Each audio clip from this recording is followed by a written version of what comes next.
Good evening. Welcome to Thursday. It's day 90 of the national emergency and day 18 of our country's collective expression of social unrest. Thanks for being with us tonight. We have some really great news to start off with. Sarah Yuan, you know her work. She and the kids at Waldorf, today was their last day of school. This is just one of the graphics that Sarah has done for us. I love this. Sarah is now a rising senior. Congratulations, Sarah. I hope you have a great summer ahead of you.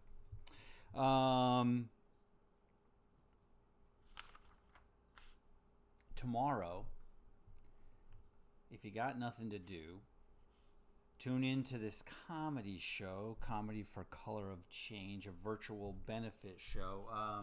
Stan Talouis is going to be with us tonight. He and Brittany Brave, we all know Brittany Brave, one of our favorites. Stan is going to be with us. We're going to talk about the show. I think he's got a little bit of comedy for us, but that's a great show. They're raising money for the cause. We're still in the midst, of course, of the whole pandemic thing. Great speaker, great interview between Judy last night. Let's roll that. That now there's more testing available. This may account for the higher number of infections that are recorded. So I think testing is a small part of the increase. I don't think it's the whole story. I actually think that while testing is better than what it was, it's still far from where it needs to be. And obviously, testing is not going to explain the increases in hospitalizations that we're seeing. Those are really just from the infections and people getting sick from the infections.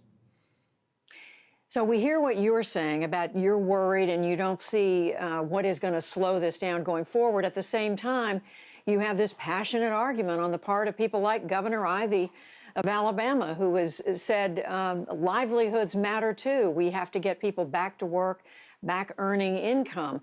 How do you strike the right balance?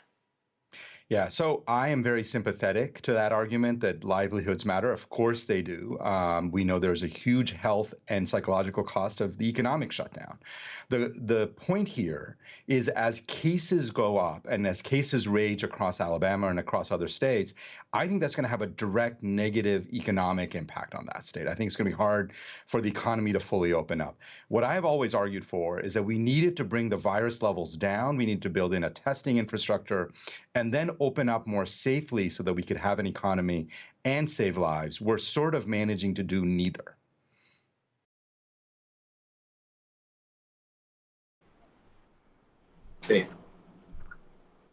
Ladies and gentlemen, we have a sideways Emmett with us right now. Emmett, turn.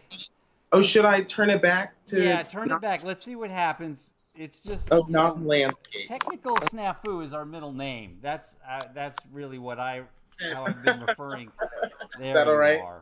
There you are. Do I look good? That's much better. And then I'll be able to get myself out of the way. All right. And can you hear me okay? Yep, I can hear you great. Okay, perfect. Because we've had it all. The audio, if you can think of a problem, we've had it. But this is looking very good. So, ladies and gentlemen, Emmett Tross is with us. He's from Justice for George, the Queens chapter. I was at the rally last weekend, amazing rally. Really, a lot of people were there, a lot of great spirit, very vocal, but also the protest was so well organized. So I'm really excited to have Emmett come on and tell us a little bit about Justice for George Queens. Thank you so much for having me, Scott. I really appreciate this moment. So Justice for George Queens kind of started very organically, if we could ever have used the word. We kind of all got together on a protest, at a protest on Steinway Street, in Astoria, and we all kind of took various roles, just facilitating the rally, where we marched all the way down to the precinct. I believe it's the 114th precinct here in Astoria, where we were met with batons, and we were met with, anger and just so much men on the roof with guns pointed at us, which was clearly not what we were there for. We were there for a lot of peace, and just to let them know that we do exist, Black people exist, and we should not have to show our resume in order for us to, be deemed acceptable to walk in society, or to not get a cost while going home or to the corner store, or all of these things. But and that was, sorry for interrupting you, but that was a spontaneous. I mean, you just went. You didn't tell other friends. There was no sense of meeting up with some. No, I mean, I was actually working my part-time job, and my boss let me go, and she was just like, no, of course, it's right up the street. So it was kind of perfect. It was like almost divine intervention that I went, and then there was another young lady who was there facilitating the crowd. There was another individual who we have all kind of formed a coalition at this point. There's about 8 of us, where we have now been facilitating this Justice for George organization.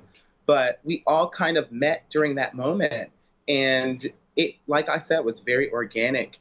One of our organizers handed me her phone. Again, we did not know each other, Yeah. So it was so much trust and so much belief in such a true and honest reform that and conviction that kind of brought us all together to where, there was no reason why I wouldn't give him that idea, Yeah, and so you mentioned that she handed you her phone, and that's why did she hand you her phone?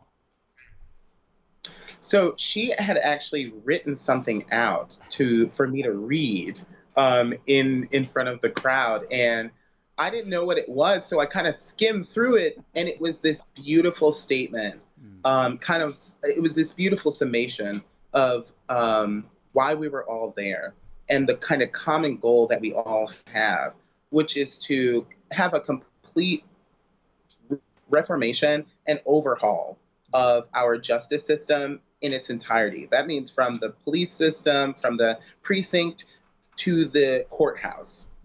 So the whole thing needs to be looked. You're at your part-time job. Your boss says, there's, this, that this thing is happening. You head out there, you bond, you're walking, police have batons, snipers on the roof. And this is the precinct over by the Burger King. Is that the one that you guys walked? Yeah. Okay. So I know that area, heavy traffic, lots of, cars. Yes. And then boom, you are handed a speech on a phone that basically deals with the overhaul of the entire justice system, and you step up and you give that speech. Yeah, and I really have to emphasize that it was me, but it was really such a blessed coalition that honestly the universe had put together itself, because I did not go there planning to speak to this issue at all. I'm a music director already in the community, so I do a lot of community outreach and a lot of community work at the First Reformed Church of Astoria, which is about a 200-year-old church. So, it has a lot of stake within the community on its own, and that's kind of how I stepped up. But I must say that my colleagues and my friends, my friends that I can say, have really stepped up to the plate and really kind of, we all set this same precedent for what we wanted at that rally. And I mean, from the moment we were met by those officers, one of our organizers was facilitating the crowd and getting them in a mindset of peacefulness and in a mindset that we remember what we are here for. Remember what our end goal is. Remember what our result remember the result that we want to see. So yeah, And, it was really a group effort. and so then the group comes together. Yeah, that And night. yeah, that night, that night, right? Because this was just mere days before last weekend, right? And then Yeah.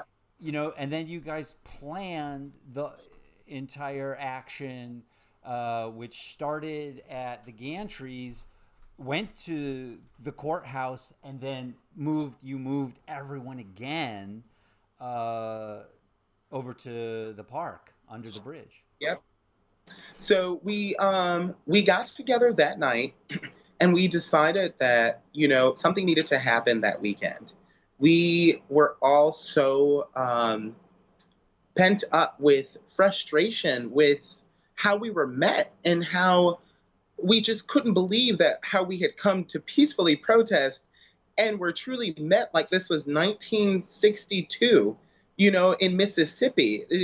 This made absolutely no sense in liberal New York, which I'm from Rochester, New York, which is Western upstate. So if anyone knows about that, it is extremely racist and extremely built in a, very racially charged system. So it does not matter if you're from the South or if you're from the North. Racism has no bounds. Mm-hmm. So we really kind of formed under that understanding and decided that we were going to create an event that was based in peace, and which by definition our protest is peaceful. So we really didn't feel the need to emphasize that. However, we did within our actions. So such as violists playing, Black violists, Joshua Coyne, shout out to him, a composer who is amazing at what he does and decided to lend his talents to that event that night, to that rally that afternoon. And a bunch of some of our organizers decided to give speeches and poems. Oh, yeah. Some people sang, and it really was about seeing Black people in all of their different facets and allowing the voice of the Black person to be heard in that moment, which I think is a rare moment that we have in society right now, or all around the world, that we need to seize and take advantage of in the best way possible to let people understand that we are here and we are not only visible, but we bleed, we feel, we eat, we laugh, we play, we love, and all of those things. So that was really the idea, to try to get people to really rally behind that. And the second part of that was for defunding the police. And I just want to be very clear on that. Defunding the police. Mm-hmm. That is extremely important. And if I may just expound upon that, within that concept, it's a hierarchy system. So we have to understand that defunding the police does not mean we are going to take away they're going to have no money. You understand? What we're looking to do is to defund so much money that we don't need to be wasting on the police system and on the militarization of our police in cities and in rural areas, that it makes absolutely no sense that our school systems are failing, but yet our police systems are thriving with no need for it. It's just a waste of resources. And so redirecting those resources to environments and communities that need them, and understanding that putting the power back in the hands of the community will allow them to feel invigorated and feel empowered and feel like they are safe because they know who's policing them themselves. Right. We have this slogan that we say, and this chant that we chanted from the courthouse all the way to the 59th Street Bridge, which, if anyone knows the 59th Street Bridge song by Simon and Garfunkel, it's a very feeling groovy kind of song. So it's about peace, and we really wanted to just really emphasize that message, that we are going to be peaceful but we are not going to give up. We're not going to stop.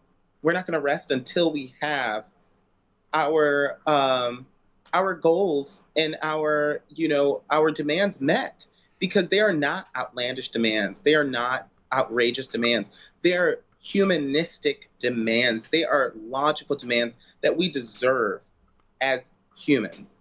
Absolutely. And so, as the group, because I'm so fascinated by this, because the protest was so well organized, and it's, I mean, you're dealing with huge concepts, the things that you want noticed, the things that you want changed, and yet you guys, your group, men and women, took care of also the necessities of keeping the people involved in the action safe. There was water. I mean, there were snacks. There were restrooms. There was information handed back and forth. So my question is, I mean, first of all, bravo for the organization, because I think, the organizational skills, because it's, I work with groups of people who have worked together for years, and sometimes we still have communication problems when we're trying to put together big functions like that. You guys came together in 4 days, were able to put this together. So is that it, our marches, our actions like that, do you feel like that's your number one means of expression in order to get these changes, or do you feel like there are other things that you'll be doing as well? So yeah, first, I'm going to speak to the fact of our organization. So that really came together, once again, I use that word organically. We seem to have meshed and mended very well, to where we could mobilize our resources and, collect a coalition that was able to get health workers, that was able to get nurses, that was able to get lawyers to walk with us, and different people. Water, like you said, the People's Bodega was one of them. That, shout out to them. I mean, that was a van. That was a Our- van supplied with. Oh yes. Yeah. Oh yeah, supplying all of these needs, and volunteers were taken care of. We had vests, and we had our police liaison who was talking with the police, letting them know our route, which I would like to say we were not met with batons this time, thank God. However, again, it is not about, the police on the ground who are executing essentially, things that they are being told from up top. We understand the hierarchy of the system. However, if you are going to succumb to this system, you are just as responsible for the violence and injustice that is inflicted upon those people. So I just would like for that to be known. Now, to the second point, we really did want to create and continue, we're going to continue to create, honestly, rallies and environments. And it's not just going to be marches and things of that nature. It's going to be a plethora of things. We really have our creative juices going. And we have, like I said, a really fantastic group of people, of individuals and organizers who I could not be more proud of for having pulled off such a beautiful rally that was in the honor of every slain Black person who has gone before us and who has laid on that pavement underneath a white man's knee in his neck. And to just imagine that concept, I think, will fuel us for more than enough, time to where we will be able to get enough support from our community, get enough support within legislation, and get enough support on a federal level to enact and see within our lifetime real change. Amen. Well spoken. Did you did you write that down? Did you? I mean, is I this? did not. Yeah. Okay. Well spoken, I did sir. not. I Yeah. speak from the heart. I speak honestly as the son of a pastor. I speak, like I said, as a music director of a church, and I speak as a gay Black man in America who understands oppression on more than one level, and who understands that this system can no longer exist in the way that it has been. Enough is enough. I mean, this has been going on way too long. We have clear scientific evidence for all of these things. So it's enough with the, I don't understand what this means. I don't have to, what do you, Black Lives Matter is not a real organization. I don't want to hear any of that. I am a real person. I am Black, I have a life, and it matters. And if you don't understand that, I would ask you to look deep within and ask yourself, what is the harm in seeing the humanity in your fellow human being? Absolutely. That is the question right there. What is the harm? What is the harm in seeing that? All right. Again, well spoken, beautiful. Thank you for sharing with us. Thank you for coming. Here Thank you so much. And sharing. So, I really appreciate one last this. question before I let you go. So, what's the easiest way for people to connect? Is it the Instagram? That's how I first saw you. So yes, our Instagram is Justice for George Queens. Yeah, we'll put the link. Yep, we'll get that. Yep. Yes, and you can DM us.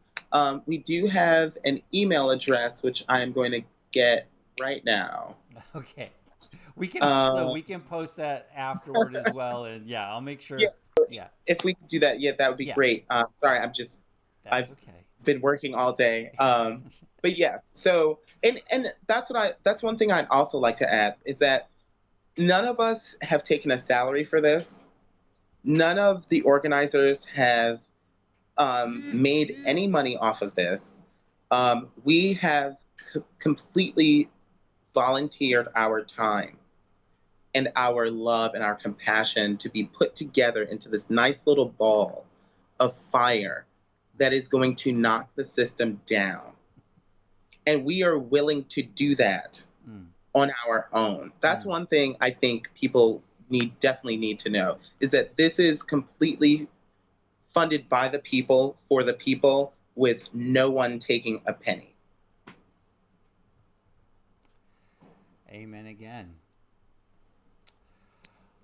Thank you, Emmett Tross.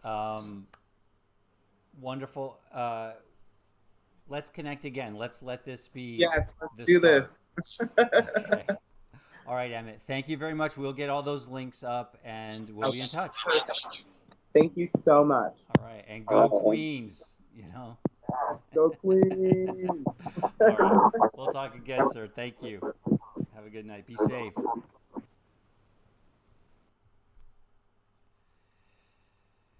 That now there's more testing available, this may account.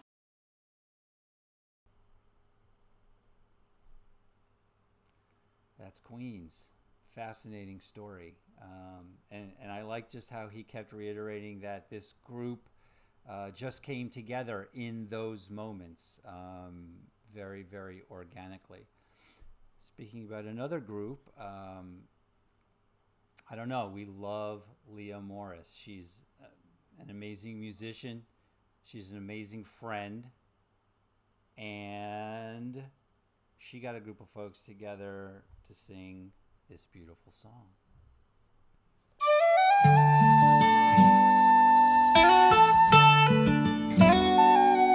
When I wake up in America,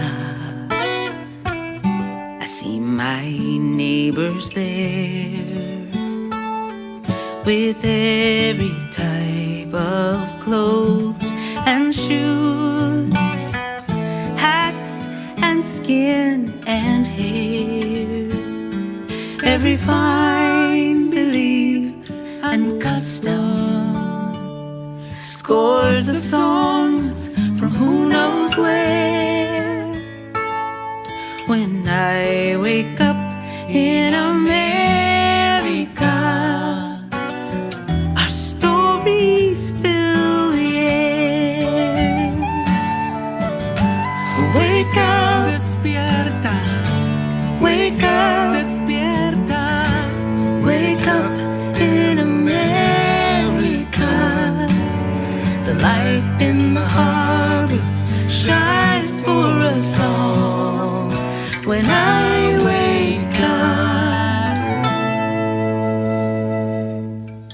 I see the kids playing happily swaying. It's good to be staying in a place like this, with a face like this. When I wake up in America, I put away my fear, and I love my neighbor as myself. And I say, I'm glad that you're here. We have found ourselves together in a land we dream could be. When we wake up in America, everybody will be free. Wake up, despierta. Wake up, despierta. Wake up, please, America. The light in the harbor shines for us all. When I wake up, when you wake up, when we wake up in America.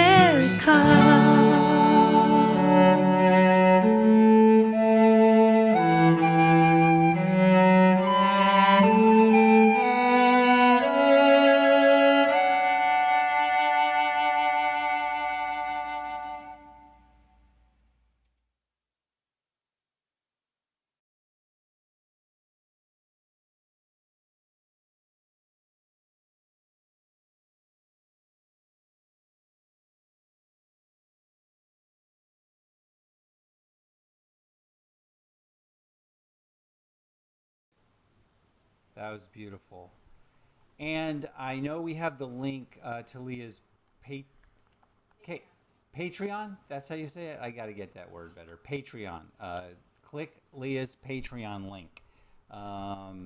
Just like Emmett was saying, you know, everyone has been volunteering, you know, putting their energies and things forth through all of this, especially performers.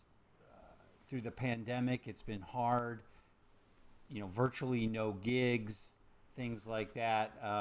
So hit that Patreon link. And speaking about no gigs, about to bring out Stan. He is a hilarious New York City comic. And if you don't have anything to do tomorrow night, now you do. Let me get Stan on. There you are, sir. Hello. How's it going? Hey. How are you? Good, man. You know, just in my room, just chilling. Trying to I don't know. I don't know what I'm doing. I know, right?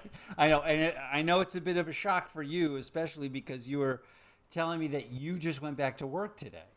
Yeah, after 3 months, we opened back up, and I mean, it was good to get out of the house. It was good to kind of see the empty city, see the boarded up Saks Fifth Avenue and the boarded up Salvatore Ferragamo, right on Fifth Ave. But I mean, yeah, I'm really tired of being home. So at this point, like, I'll go into work and do whatever they want me to do. And so, yeah, so 3 months in quarantine. What did you get up to? I told myself in the beginning that I was gonna try to learn something or keep myself productive. Nothing, none of that. I watched a lot of TV. Actually, my well, not the beginning, but like at some point I was in the hospital. I did test positive for COVID-19. Oh, sorry to hear that. Yeah, I'm over it now, thankfully. But my first night in the hospital, when they finally gave me a room, I don't know if it was just they were too busy or just forgot or whatever, but I couldn't find the remote and I couldn't change the channel. So I got into, I don't know if you guys ever watched this, there's a show called American Pickers on the History Channel. And, there was a marathon on and like I couldn't change the channel. And at first I was like, what is this? And by episode 3, I was like, what is this? Like it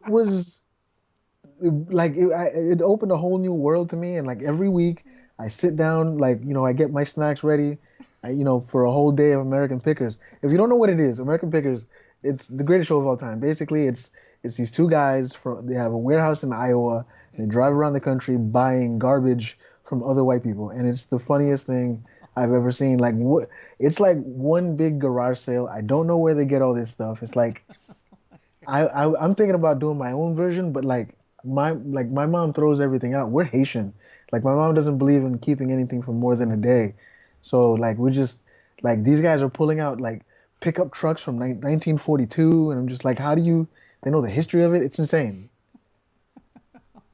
Like I got into I don't know if you I watched I've been watching a lot of Guy's Grocery Games on Food Network. Guy Fieri. This show's been on for like 20 seasons too. I don't know how they do it, but it's basically you get chefs from all over, and they're in a big grocery store in California, and they have 30 minutes to shop and cook these meals. And I'm like, this is what I've been doing with my time. History Channel and the Food Network. So, The Food you know, Network. Wow. time Yeah. time well spent, I think. Yeah. Well, absolutely. You obviously have been honing your comic craft, your timing, Yeah. and all that. And so you've hooked up with Brittany Brave as well for a show tomorrow night.